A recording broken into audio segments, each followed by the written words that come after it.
Hey, what's going on everyone? In this video I'm doing a review of the Sony Xperia ZL. Now before I get into the review, I just want to clarify one thing. This is not the same as the Xperia Z. The ZL, which I'm reviewing in this video, is not water resistant, it's not dust resistant. Okay, the ZL is considered a different device. So with that said, let's get into the actual review, starting with the hardware and physical design, and then moving into the software. So the device itself has dimensions of 135 by 73 by 10 millimeters. It's weighing at approximately 151 grams. The screen itself is a 5-inch TFT capacitive touchscreen with 16 million colors and a resolution of 1080 by 1920, powered by Bravia Engine 2 with a PPI of approximately 441. The screen itself, it's extremely difficult to see, even if the camera were to focus as close as possible. There is actually a screen protector that comes with it. It's already on. As for the inside parts, it has 2 GB of RAM. The processor is a Snapdragon S4 Pro with 1.5 GHz quad-core processor. As for the GPU, it's an Adreno 320. The camera itself at the back is a 13 megapixel camera with 1080p recording, and of course you have a front-facing camera here at the bottom with also 1080p recording at 30 frames per second. The battery itself is a 2370 mAh non-removable Li-ion battery. As for connectivity, you have the generic stuff like GPS, Wi-Fi, Bluetooth, LTE. Now here's the additional parts. You have an IR blaster, which basically means you can use this device as a remote control if you sync it up with your TV, Blu-ray player, etc. And of course, as for the micro USB port, it is MHL supported, so that means you can have it connect to an HDMI port on your TV, and whatever is on your screen you can show on your TV. There is an NFC chip inside. However, an annoying thing is that as soon as you turn it on, you have this constant N logo right next to the Wi-Fi. As for storage, it has 16 GB of internal, and it supports up to 32 GB of a micro SD external card. Now, a lot of people are debating if it supports 32 or 64. I don't have a 64 GB card, so I can't test it, but on Sony's official website, they say it supports 32 GB micro SD card, not 64. The system itself comes with Android 4.1.2, which is Jelly Bean. Sony has announced that they expect to have Android 4.2 in the very, very near future. Obviously on the front, you have the screen itself, you have a front-facing camera at the bottom. Here's the microphone. At the top you have your earpiece, you have the light sensor and proximity sensors where you can't see. On the left side, okay, the left and the bottom, you'll see these 2 little holes here.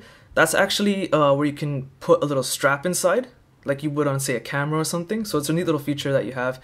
Unfortunately, it didn't come with the strap in the box, but not a big deal. You have a micro USB port. At the top, you have 3.5mm headphone jack port. At the side, okay, on the right side, you have the volume rocker, and here's another unique thing.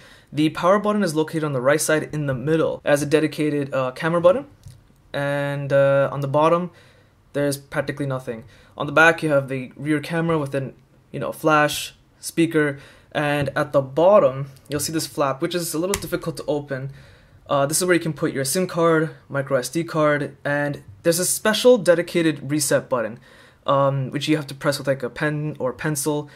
It's not a power button, but what happens is if your phone stops working for whatever reason, it freezes, you can press and hold on the off button. It'll reset the phone, which is a great feature for developers. If they're developing a ROM and the phone freezes, the power button's not working, they can use that reset button at the back. However, it does not turn the phone on, so it's not a power button, it's just a reset button only. As for the LED notification light, you'll see that it actually flashes down here, and it looks pretty cool. It's not tiny, so it's very easy to see. It's quite large, but it looks very, very sleek. Okay, so wrapping up the physical design, I'm really pleased with this device. It's got this nice rubber plasticky pattern at the back for nice grip. It's slightly curved along the edges, which makes it very comfortable to hold in the hand, and just looking at it, it's a very, very sleek design. I really like it. As for the lock screen, you got this cool kind of like curtain feature.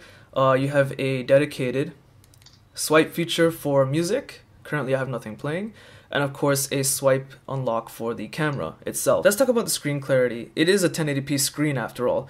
When I opened up a picture like this, which is a sample picture that came with the phone, I was actually a little disappointed. I was like, wow, okay, that's not that impressive. As soon as I swiped over to like this picture, I kid you not, out loud I said, wow, this thing is amazingly sharp. It's fantastic. Colors are extremely vibrant, very, very detailed. Videos also look fantastic. I was able to play a 1080p clip It's an MKV file, about 8 gigs. It ran perfectly smooth, and man, was it sharp and clear. So the screen is amazingly sharp. It is something you have to see in person, because recording it through the camera you're watching it now and then playing it back on YouTube degrades the quality a lot. You have to see this in person. Now as for the keyboard, I'm a little disappointed. Its word predicting is decent, but it's not perfect. I have played around with better keyboards. And another thing that's annoying is that in order to see the numbers, you have to go to this page. You can't just simply long press on, say, R, and it would give you a number. It gives you these weird accents letters instead. You have to go to this page to put in numbers, and that's a little frustrating at times, but hey, there's a lot of free keyboards on Google Play which you can just download. Personally, I recommend Swipe, of course. Okay, let's talk about phone calls. This is a phone after all, right? When making calls, I asked the person on the other end, hey, how can you hear me? Is the microphone on my phone pretty good? And they're like, yeah, it sounds actually really crystal clear. As for the receiving end on the earpiece here, hearing the person on the other end is pretty clear. Phone calls on this device are pretty nice. They're crystal clear. As for the headphone earpiece, it's pretty loud, pretty decent for a phone, not overly loud, but it's kind of, you know, generic volume. Actually, speaking about the speaker, when using speakerphone, it's pretty decent. I'm going to do a volume test for you guys and demonstrate that. But before I do that, I just want to mention that out of the box came these free Sony headphones. They're in-ear headphones. And I gotta say that I expected them to be really terrible because they're free. They're actually pretty darn good. They pack a lot of bass, trebles, and highs considering that they're free. I'm actually quite impressed. So volume on this device is pretty good. So let me do a speaker test for you guys right now. Okay, so at this point in the review, I'm doing a volume test. I'm gonna have the speaker facing down, a volume on maximum. I'm just gonna play a regular YouTube clip from my channel with me simply doing a review. And then I'll do the audio test again on maximum volume, but that time with the speaker facing up. So let's see what's like with the speaker facing down. Feature there, and a power indicator, which is, you know, I just prefer to leave it on. And let's exit that. Energy save button. Okay, I'm about 30 feet away. Now let's do with the speaker up. Okay, same volume test, this time with the speaker facing up.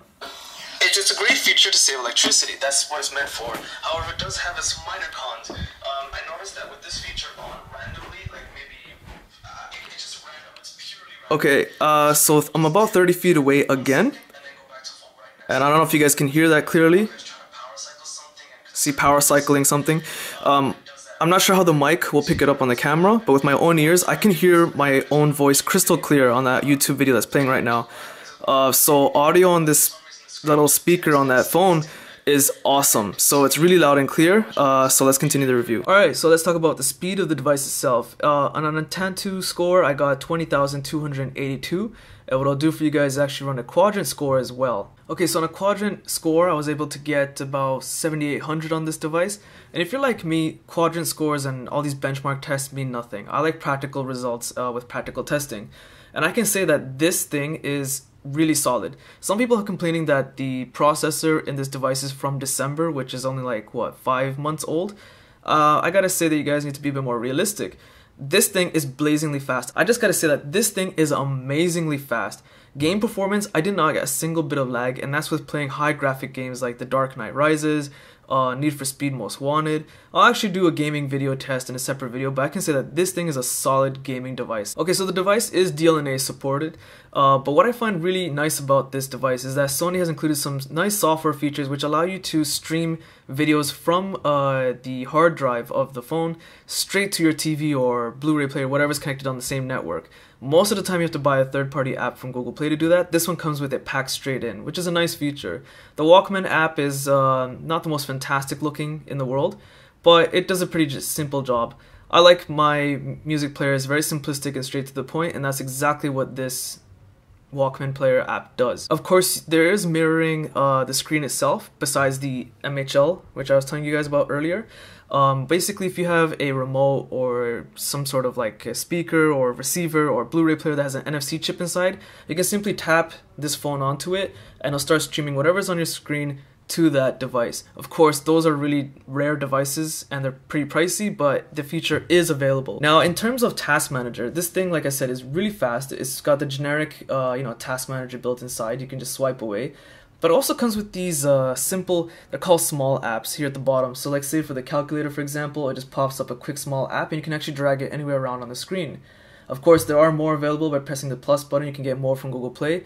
They're designed specifically just to be small apps, which is a nice little feature. I don't think I'll be using it personally too often, but it's nice that it's there. Okay, so I already talked about speed, but let's do a browser test. I'm on BBC UK's website, which is pretty intensive for a website. And you'll notice that even pinching and zooming, there's zero lag. Skimming around, it is extremely responsive. It doesn't seem to struggle at all. It's just doing whatever I tell it to instantly. Okay, let's talk about the camera itself. You notice it's going to take about 2 to 3 seconds to start up. I realize that happens when the camera's not in the task manager and you're starting it for the first time. It delays the startup, but once it's up and running, it's very quick and responsive. For those of you who have Sony Pocket cameras, you'll notice that this interface will look very familiar to you. It provides a huge amount of options. Now, taking pictures and recording video in daylight or good lighting conditions is pretty decent. It's a 13 megapixel camera. It's not the greatest camera phone in the world, but it's pretty good in good lighting conditions. Obviously, because it is a camera phone, in bad lighting conditions, the camera is pretty terrible. Even with the flash, it's pretty bad. Now, as for the HDR function, while recording videos in daylight or at nighttime with bad lighting conditions, I noticed that HDR, no matter what, ruins the quality of video recording. It causes the picture to become even more grainy than before. With HDR off, colors change a little bit. They're not the real colors, and when turning the camera and recording like left and right, even slowly, it causes the picture to become really like warped, and it kind of makes you dizzy when you watch it back on the television set. As for the UI of the device itself, it's similar to stock Android, and that's a good thing. It has things like Google Now, and Sony, I guess, has realized that they learned a lesson. The more stock Android it is, the better the device will be. Now, to break this device down into its final verdict, I would give it a 4 out of 5. The pros of the device is that it has an amazing screen. This screen is sharp. It's fantastic. And not only that, the device itself is about the same size as the Galaxy S3. However, the screen is bigger because it has less bezel. You'll notice around the edges, the screen takes up most of the size of the phone body itself. So Sony has done a great job of designing the device. As for the hardware, including processor, camera, it's pretty good. I would say it's a really solid and powerful phone. One of the better ones on the market currently right now. As for the look, this is one of the sleekest phones I've ever seen or used, and it's extremely comfortable to hold. So I'm really a fan of the physical design as well. However, there are some cons which didn't give it its perfect score. And that's one of them has to be with the battery not being accessible. I'm not sure why it's not accessible, considering that this is not water or dust resistant, so I'm not sure why we can't access the battery at all. The NFC chip notification icon is on once NFC is on. I don't know why, it shouldn't be there, but it is. So it's kind of annoying. The front camera position is really bizarre, considering most people like myself are right-handed. If you're left-handed and you're just holding in your right hand, your hand might get in the way, even like this. So I'm not sure what Sony had intended with that design, if they're trying to do something different and clever, but it wasn't thought out too well. And of course, there's a 2 to 3 second camera opening delay of the app, but once it's up and running, it's okay. Last con is the viewing angle. It's not the greatest. The viewing angles aren't that great. You have to look at it dead center, but hey, if you're using a phone, most of the time you're looking at it yourself, so not a big con, but it is present. So it's a pretty solid device, definitely worth checking out. If you found my video useful, check out my website in the description below. Hit the like button, it does help. Subscribe, and thanks for watching.